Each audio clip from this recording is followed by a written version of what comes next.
Paradip IOCL रे चाकरी देवा नारे ठकई करुथुबा एक बड़ धरणर रैकेटर पर्दाफाश करिछि पुलिस। एथिरे ओडिशा एवं आंध्र प्रदेश केतेक युवक युवती 8 कोटी टंका ठकी नैथिबा अभियोग होईछि। एही मामला रे आंध्र प्रदेश पुलिस पारादीपवासी प्रसन्न बारिक ओरफ जीतू को गिरफ्त करछि।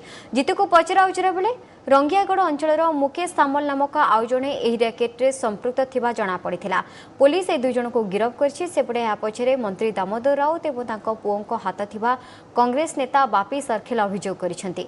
तेबे घटनार तदंत कले प्रकृत सत्य पदाको आसीबो बोली दाम राउत कहिसेंती। जेते कला व्यापार होउछि आ धरे दामबाबू एवं दामबाबू को पुओ शामिल अछंती। विभिन्न शिल्पायन रे गोटा गोटा असामाजिक युवक को दायित्व दैछंती एवं तांकोटू मोटा आकार रे टंका सी गमन करछंती एवं धरा पड़ला बेल को कहबे जे मु आंकु जानि नाही। तो यार क्राइम ब्रांच तदंत हवा दरकार।